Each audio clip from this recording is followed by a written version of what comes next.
mencari sebuah nanti solusi untuk di kelas dan juga pembelajaran yang akan datang yang berjalan dengan budaya positif. Sebelumnya kita berdoa sesuai dengan agama dan kepercayaan masing-masing. Berdoa selesai.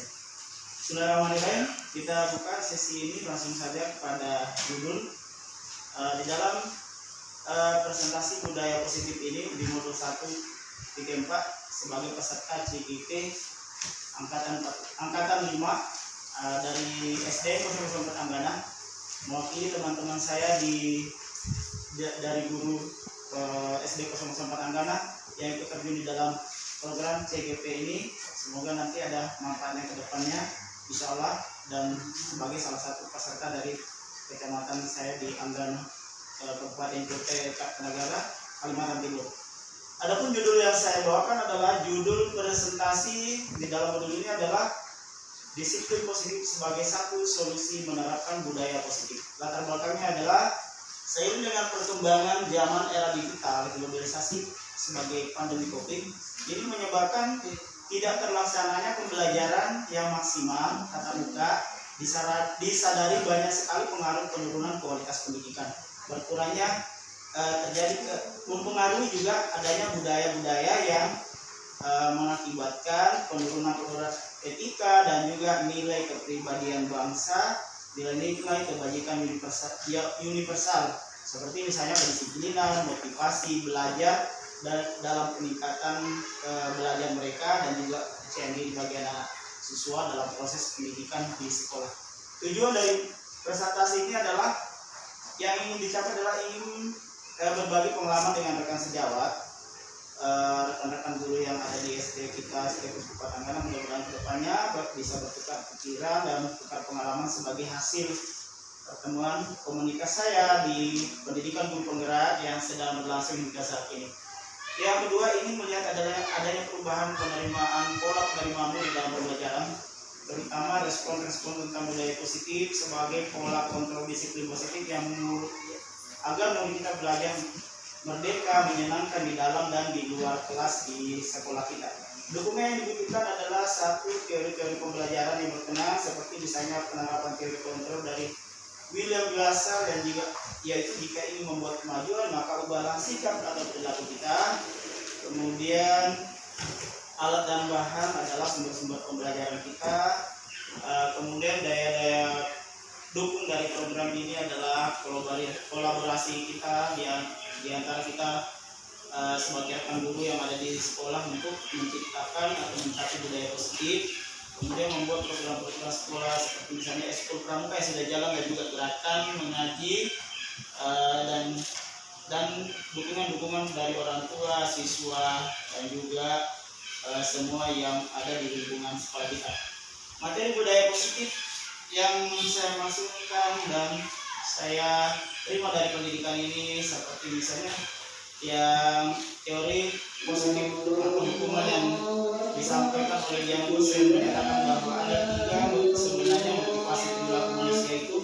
Yang pertama, untuk menghindari hukuman tidak nyaman maka manusia akan menghindari permasalahan. Yang kedua, untuk mendapatkan penghargaan maka manusia akan bertindak melakukan kegiatan. Yang ketiga, menjadi sukses.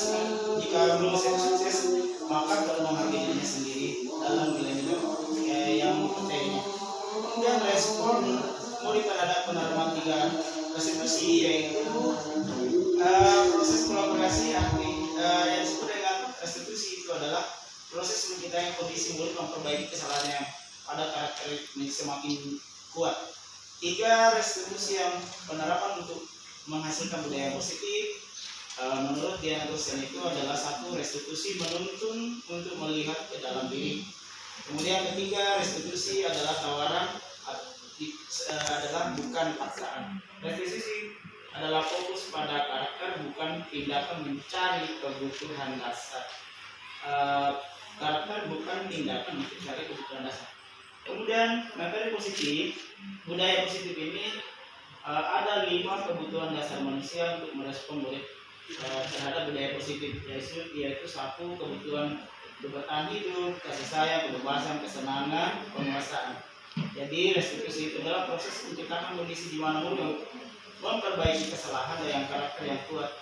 Jadi bagaimana caranya supaya murid itu bisa kita memberikan solusi-solusi yang terbaik tanpa memberikan hukuman yang secara fisik dan sebangsanya penekanan stres kepada jiwa mereka supaya nanti mereka bisa berdaya guna dan juga meningkatkan kepercayaan dirinya. Kemudian materi budaya positif selanjutnya yaitu penerapan segitiga restitusi budaya, yaitu restitusi untuk membangun budaya, yaitu menstabilkan identitas, yang kedua validasi tindakan yang salah, dan yang ketiga adalah menanyakan keyakinan. Nah, hal ini yang perlu kita pakai di dalam sekarang di dalam kelas, artinya bisa kita memberikan solusi kepada anak tanpa menekankan jiwa mereka supaya tidak ada rasa kebencian, tapi dia memiliki atau memperbaiki kesalahannya supaya mereka bisa memberikan karakter untuk menjadi dirinya yang lebih kuat lagi. Kemudian selanjutnya adalah pernyataan dari segitiga teori kontrol menurut Diana Goshen itu adalah kita semua akan melakukan hal yang terbaik yang bisa kita lakukan. Semua perilaku memiliki alasan, kita memiliki motivasi internal. Jadi ada motivasi internal, ada motivasi eksternal di dalam pencapaian sebuah target. Kemudian ada juga di dalam materi budaya positif ini adalah teori kontrol dalam menerapkan 3 restitusi tersebut untuk mendapatkan budaya-budaya positif, seperti misalnya penerapan disiplin yang positif, yaitu di mana kita bisa berperan ada 5 karakter dalam menciptakan restitusi tersebut, yaitu sebagai seorang penghukum, sebagai seorang pembuat kesalahan, bisa juga seperti berperan sebagai seorang teman, bisa juga menjadi seorang pemantau, dan juga menjadi seorang manajer. Itulah yang ada di dalam materi yang ada di modul 1.4 tentang budaya positif, yang bisa menekankan kita supaya melaksanakan budaya positif di dalam kelas, menciptakan budaya positif di dalam kelas, supaya nanti kedisiplinan positif juga ini akan mengarah pencapaian karakter yang lebih baik kepada anak murid. Jadi menurut Ki Hajar Dewantara, filosofi dari Ki Hajar Dewantara itu, di mana ada kemerdekaan maka disitulah ada disiplin yang kuat. Merdeka itu tidak hanya lepas dari perintah, akan tetapi juga cakap memerintah dirinya sendiri. Murid yang merdeka harus ada disiplin diri yang kuat, yang memiliki motivasi internal. Jadi mereka sebenarnya lebih baik, kalau menurut dari teori yang saya peroleh dari CGP ini, bahwa kita sebenarnya harus menggali potensi motivasi internalnya anak tanpa mengesampingkan juga motivasi eksternalnya. Materi budaya ini kesimpulannya di sini bahwa untuk budaya positif bisa diharapkan dicapai dengan memakai 5 positif kontrol, juga segitiga restitusi, dan juga motivasi atau disiplin positif ini bisa tercapai dengan motivasi eksternal dan internal. Kemudian budaya positif dalam lingkungan sekolah kita diharapkan nanti bisa di dalam pembelajaran bahwa tindakan untuk membangun budaya positif ini bisa kita pelan-pelan bisa kita merubah atau menjalankan sesuatu yang sedikitnya lebih ekstrim kemudian menjadi lebih halus sedikit kepada anak-anak. Kemudian restitusi itu adalah bukan untuk menembus kesalahan, tetapi belajar kita dari kesalahan yang ada. Jadi penerapan hukuman itu dalam memperbaiki hubungan tentunya harus juga kita melihat ke dalam diri mereka, terutama kepada anak didik kita, kebutuhan dasarnya apa yang tidak terpenuhi sehingga menyebabkan memusatkan kita karakter menjadi orang-orang anak-anak yang berbahagia. Karena sekarang itu adalah untuk menjadi guru yang berpihak kepada murid. Intinya kita tidak dipaksakan untuk terlalu memberikan hukuman kepada anak dari solusi materi ini, tetapi kita memberikan konsekuensi dan juga menjalankan sebuah restitusi supaya nanti kita bisa mengembalikan murid kepada kelompoknya dengan karakter yang lebih kuat. Adapun kesimpulan yang saya sampaikan adalah bahwa budaya positif itu adalah cara mendisiplinkan diri pribadi secara positif sehingga menciptakan merdeka belajar tanpa ketidaknyamanan atau hukuman di dalam murid kita. Hal tersebut menunjukkan kalau dimulai dari diri sendiri untuk menuntun supaya siswa dalam belajar merdeka nantinya adalah solusi disiplin positif dalam dunia pendidikan bisa nanti dicapai. Itu aja mungkin dari saya sedikit, mungkin sekitar 15 menit waktu yang saya berikan. Silakan kalau ada pertanyaan, silakan sedikit. Nanti kalau ada pertanyaan. Ada pertanyaan ya? Ya. Apakah yang dimaksud teori restitusi dalam mencapai budaya positif di dalam kelas dan di sekolah? Iya. Teori restitusi itu adalah teori yang bisa menciptakan kondisi murid itu untuk memperbaiki kesalahannya dengan karakter yang lebih kuat. Artinya kita mengejarkan atau memberikan solusi kepada anak itu tanpa kita harus menekan pressing jiwa mereka, sehingga kita mengajak anak untuk memberikan pertanyaan-pertanyaan yang bisa memancing mereka untuk lebih bagus lagi karakternya. Misalnya kalau ada anak yang terlalu nakal, nah ini yang kita arahkan. Apakah anak nanti ini bisa kita mengarahkan karakternya? Oh, bisa lari menjadi nanti kok kelihatannya bisa jadi polisi kah, atau jadi tentara atau gimana? Karena tidak menutup kemungkinan anak-anak juga seperti ini punya karakter yang lebih kuat. Kita itu siapa tahu ada lagi. Ya. Saya mau bertanya Pak, Iya. apa yang membedakan antara disiplin diri dan ketegasan dalam pembelajaran di kelas dalam materi budaya positif? Ada apa yang Apa yang membedakan antara disiplin diri dan ketegasan dalam pembelajaran di kelas dalam materi budaya positif? Disiplin diri ini artinya kita menggali sendiri kesadaran yang ada di dalam diri kita. Seperti misalnya kita datang tepat waktu sehingga kita menjadi teladan bagi murid-murid kita, sehingga itu juga nanti akan menjadi contoh di dalam diri kita supaya nanti karakter anak-anak ini dengan kebiasaan mereka melihat kita mendisiplinkan diri akhirnya menjadi contoh bagi anak-anak. Bedanya dengan ketegasan, apabila kita memberikan sebuah hukuman kepada anak dengan bahasa-bahasa yang kasar, nah ini akan mengakibatkan kejiwaan mereka terganggu. Tentunya juga yang harus dihindari sekarang, karena kita melihat bahwa semakin besarnya globalisasi media dan sebagainya mengakibatkan anak-anak juga bisa meniru dengan kekerasan. Nah sekarang kita bisa lebih mengarahkan anak itu supaya memberikan sebuah ekspresi atau penerapan pola pikir kepada mereka dengan menjelaskan hal-hal positif dan negatifnya kepada hal-hal yang apabila anak itu tersebut kira-kira dia mendapatkan suatu hukuman apabila dia berbuat salah. Itu mungkin. Ada lagi pertanyaan? Tadi kan dibahas masalah penerapannya. Nah, Iya. di sini di dalam kelas itu contoh-contoh penerapan yang disiplin diri itu yang bagaimana? Contohnya ya Pak ya. Iya. Gitu. Contohnya seperti ini misalnya. Oh, anak ini datang tidak tepat waktu. Apakah dia terlambat misalnya?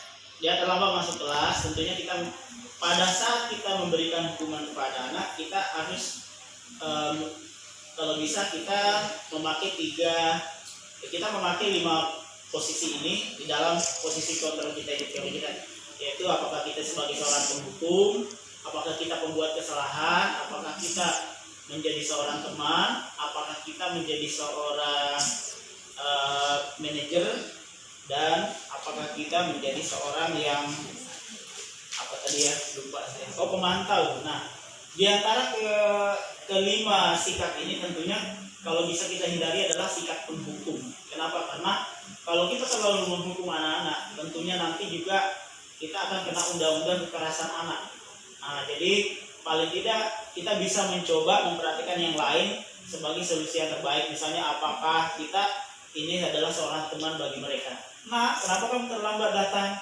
Kira-kira kamu tidak dapat hukuman, Mbak. Kesepakatan kelas kamu di dalam kelas kita kan harus seperti ini. Jelas kalau kamu dapat hukuman yang kita kemarin kita kesepakati tentang apa? Apakah kita misalnya, anak tersebut salah, terlambat dia datang, tidak disiplin, maka kita memberikan dia solusi hukuman seperti misalnya buang sampah dan sebagainya yang tidak memberikan kekerasan kepada anak tersebut, sehingga jiwa mereka tidak sakit hati terhadap kita sebagai seorang pendidik. Jadi seperti memberikan toleransi, Iya, gitu ya Pak ya, tapi dengan cara pendidikan. Iya.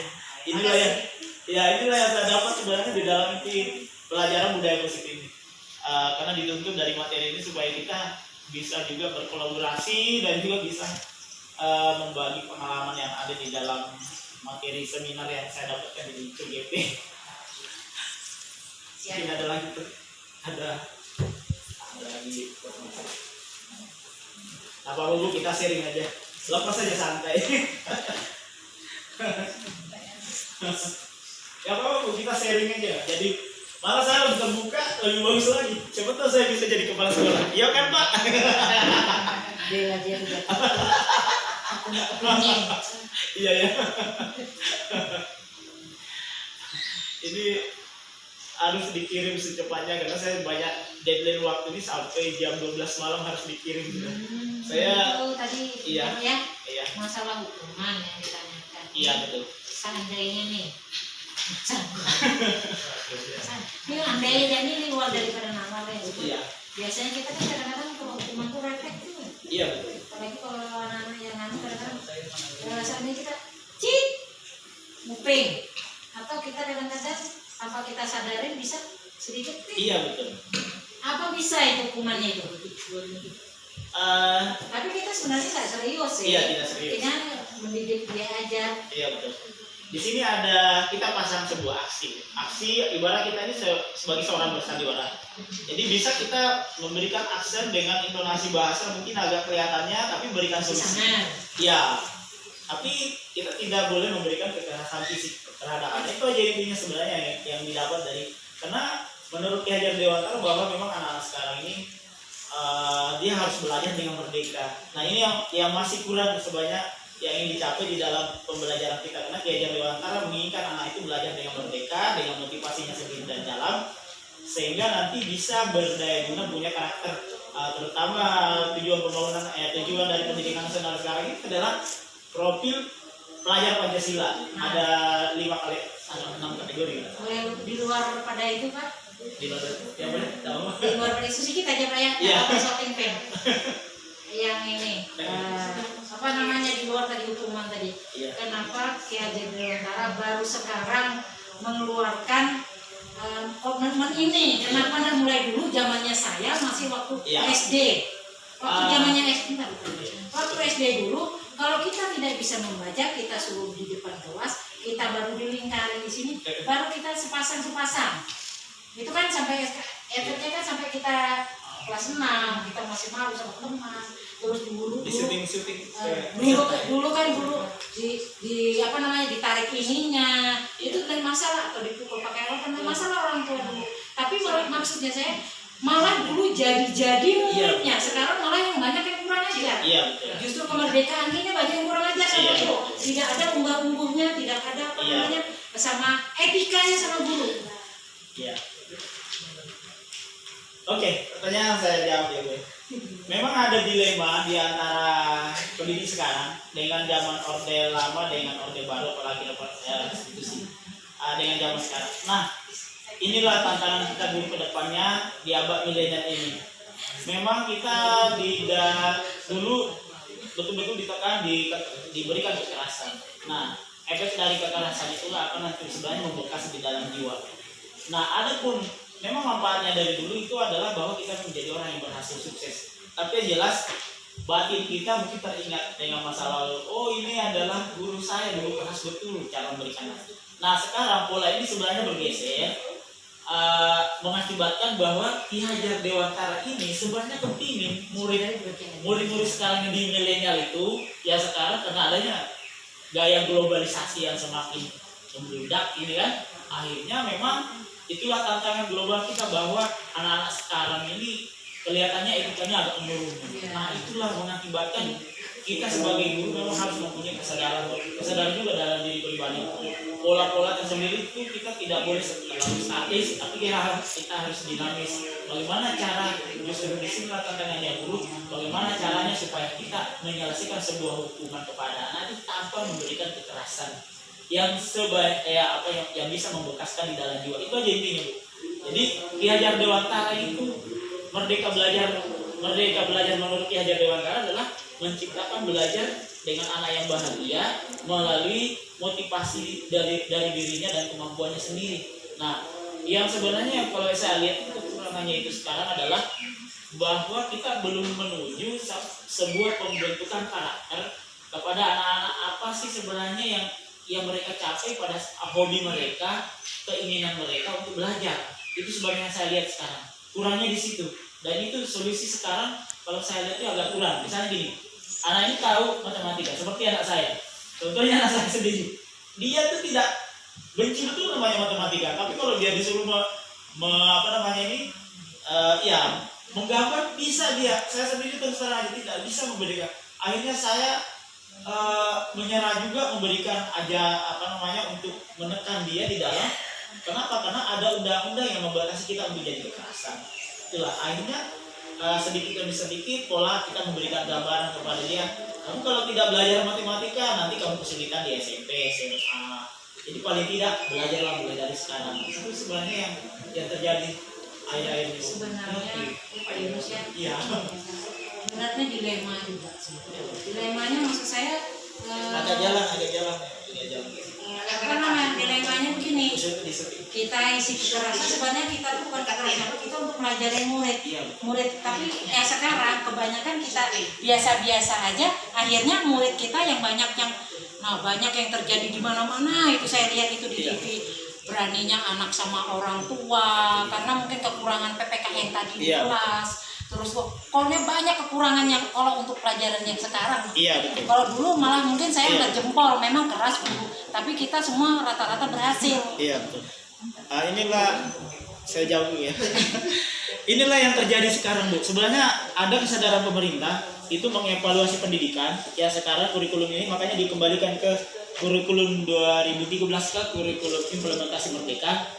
Pembelajaran profil pelajar Pancasila itu digali kembali dari orde baru, yang orde lama yang baik diambil, kemudian yang kurang sekarang itu yang pola-pola pembelajaran di kurikulum 13 ini harus dikembalikan lagi karena dia larinya ke mata pelajaran dan memang pembelajaran Pancasila ke depannya juga memang harus dibutuhkan. Nah itu di dalam pembelajaran itu kita harus juga memang memberikan sebuah pedoman pandangan untuk memberikan karakter kepada anak-anak.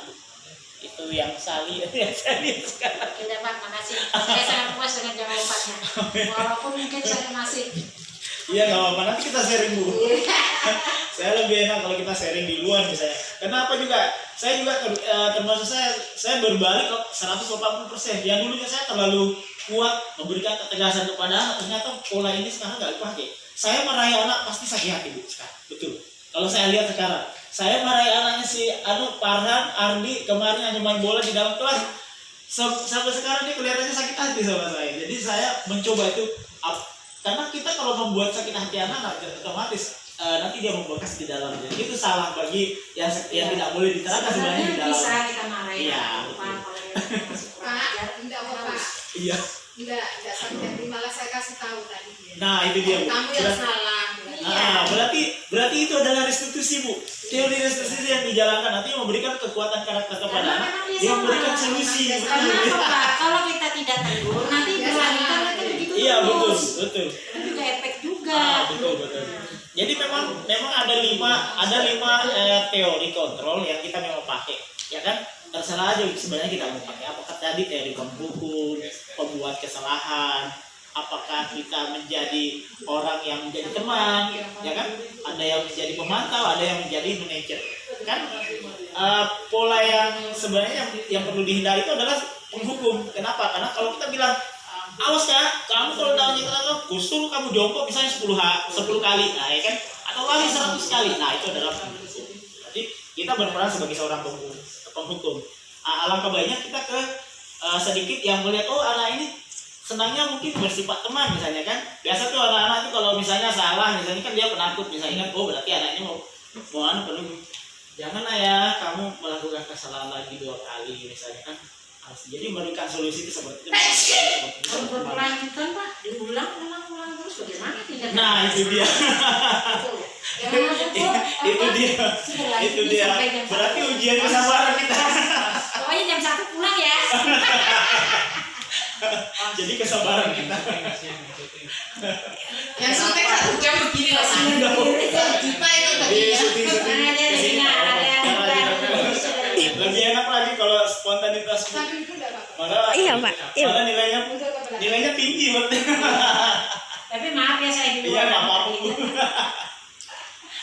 Gimana Bu, kira-kira masih ada pertanyaan? Ya. Iya, siapa tahu ada pertanyaan. Ya, di kesini. Pak Rahman, gimana Pak Rahman? Lapar sudah, siang. Ferry, sore. Oke dah. Kalau Pak Pria, Putri, bawa semua aja Putri. Oke deh Bu ya. Oke, terima kasih atas presentasi kehadiran presentasinya pada siang hari ini. Semoga ada manfaatnya buat saya dan juga kita membagi pengalaman kepada rekan-rekan sejawat. Mudah-mudahan ada manfaatnya kita ke depan. Sekolah kita juga akan menjadi sekolah guru penggerak. Amin. Saya itu Pak mau jadi guru penggerak. Cuma saya nggak bisa lektor. Marilah kita dengan penuh rasa syukur kehadirat Allah Subhanahu wa taala kita berdoa bersama sebagai tanda syukur supaya bahwa seminar presentasi ini berjalan dengan lancar. Amin ya rabbal alamin. Amin ya rabbal alamin. Terima kasih atas kehadirannya. Semoga bertemu di lain kesempatan. Makasih banyak. Assalamualaikum warahmatullahi wabarakatuh.